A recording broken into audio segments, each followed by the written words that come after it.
Welcome back to my channel Shashank Edunate classes. My name is CA Shashank Gupta. तो बच्चों, आज का हमारा टॉपिक है रेजिडेंशियल स्टेटस. तो आज के इस वीडियो में हम पढ़ेंगे residential status of an individual. तो इंडिविजुअल का मतलब ऑलरेडी आपको पता हुआ है, डेफिनेशन ऑफ पर्सन में मैंने आपको बताया था. अब हम पढ़ने जा रहे हैं बच्चों रेजिडेंस स्टेटस इन इंडिया. तो अगर आप इंडिविजुअल की बात करते हैं बेटे, तो यहाँ पे आपको दो तरीके के रेजिडेंशियल मिलते हैं. पहला रेजिडेंट और दूसरा बच्चों होता है नॉन रेजिडेंट. तो पहला पढ़ते हैं. The residential status of an individual is determined on the basis of period of stay, यानी जितने टाइम वो इंडिया में रहता है उसके हिसाब से उसको रेजिडेंशियल स्टेटस मिलता है. इंडिविजुअल और एचयूएफ का केस ही ऐसा केस होता है जहां पे तीन स्टेटस पॉसिबल हैं. पहला रेजिडेंट. रेजिडेंट में दो तरीके के स्टेटस आपको मिल जाते हैं, resident and ordinary resident, resident but not ordinary resident. जैसे जैसे वीडियो आगे बढ़ेगा हम इसको भी सीखेंगे. तो पहले हम देखते हैं कैसे वो रेजिडेंट बनेगा. इसकी बच्चों दो कंडीशन होती हैं और दोनों में से कोई एक कंडीशन आपको पूरी करनी पड़ेगी. पहली, he must be present in India for a period of 182 days or more during the previous year. यानी पिछले साल में वो 182 डेज रहा. तो अगर हम बात कर रहे हैं बच्चों फाइनेंशियल ईयर 2023 की, अगर ये हमारा प्रीवियस ईयर है, तो 1 अप्रैल 2022 से लेके 31 मार्च 2023 तक वो अगर 182 डेज रहा है तो वो बन जाएगा बच्चों रेजिडेंट. सेकेंड कंडीशन, अगर ऊपर वाली कंडीशन आपकी पूरी नहीं होती फिर हम देखेंगे second condition. He must be present in India for a period of 60 days or more during the previous year. अब 182 दिन तो वो नहीं रहा, लेकिन वो कम से कम 60 दिन रहा. लेकिन उसके साथ साथ दिस इज एंड 365 या उससे ज्यादा दिन रहा during 4 years immediately preceding the previous year. अगर इन दोनों बेसिक कंडीशन में से कोई भी एक कंडीशन पूरी हो जाए तो उस केस में हम बोलेंगे कि वो इंडिविजुअल है बच्चों रेजिडेंट. समझ में आया? अब यहां पे उसने बोला बेटे प्रीसीडिंग द प्रीवियस ईयर. अगर हम बात कर रहे थे फाइनेंशियल ईयर या प्रीवियस ईयर 2022 और 23 की, तो लास्ट के 4 साल कौन कौन से होंगे बेटे? लास्ट के 4 इयर्स आपके बनेंगे बेटे 21, 22. पहला तो ये बन जाएगा बेटा आपका, फिर 20, 21, फिर 19, 20 और फिर हो गया बच्चों यहाँ पे आपका 18, 19, 20, 21 और 22.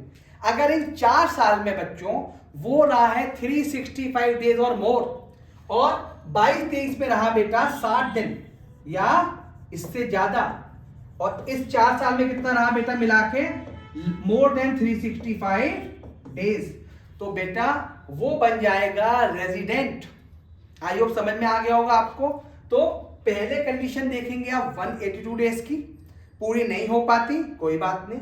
फिर देखेंगे बच्चों आप सेकंड कंडीशन जो होती है प्रीवियस ईयर में कम से कम 60 डेज और प्रीसीडिंग प्रीवियस ईयर्स में कम से कम रहा हो 4 साल मिला के 365 डेज. तो एक छोटा सा क्वेश्चन आपसे पूछता हूं मैं.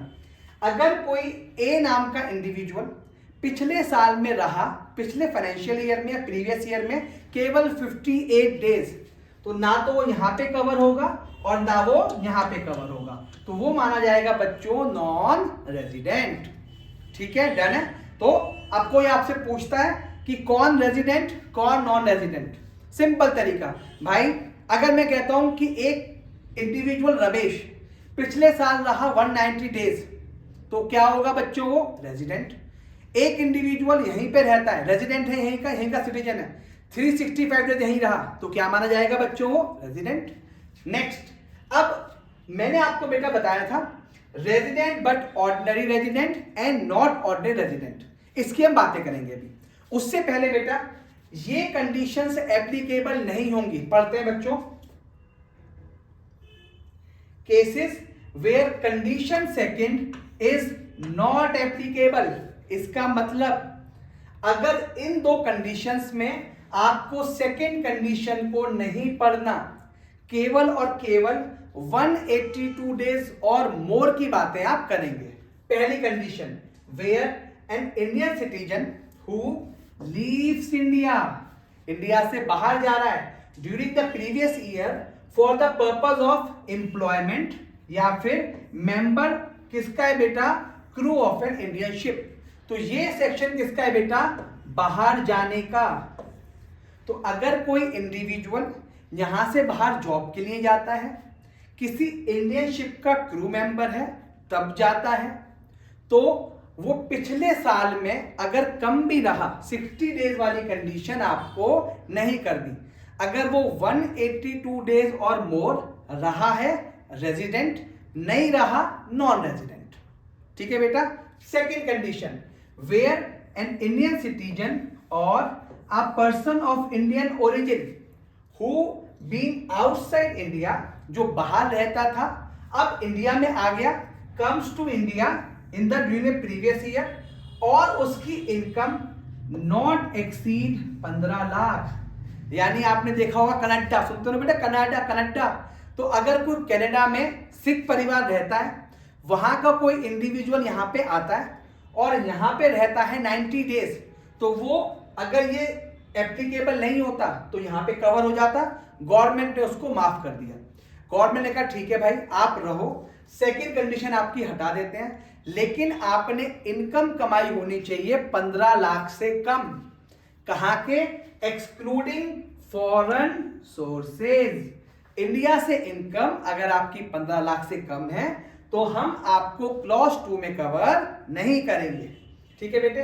तो फटाफट इसको रिकैप करते हैं। मैंने आपको समझाया बेटा, रेजिडेंशियल स्टेटस पाने के लिए यहां पे आपको रहना पड़ेगा 182 डेज या ज्यादा। अगर आप इतना नहीं रहते, पिछले साल में आप रहे हो 60 डेज और last 4 years preceding the previous year आप रहे हो बेटा 365 डेज, तो भी आप बन जाएंगे यहाँ के रेजिडेंट। ठीक है। फिर उसने बोला कि क्लॉज नंबर सेकंड आपकी एप्लीकेबल नहीं होगी, जहां पे आप इंडियन सिटीजन जा रहा है बाहर जॉब करने के लिए या फिर क्रू मेंबर है वो इंडियन शिप का। सेकंड, अगर कोई इंडियन ओरिजिन का बंदा या इंडियन सिटीजन इंडिया में आ रहा है लेकिन वो 10 लाख या 15 लाख की अमाउंट है उससे कम कमा रहा है, तो जब भी वो जाएगा बेटा एक्सक्लूड। ठीक है बेटे। फटाफट बेटा इसका स्क्रीनशॉट लेंगे आप। चलिए स्क्रीनशॉट लीजिए इसका बेटा।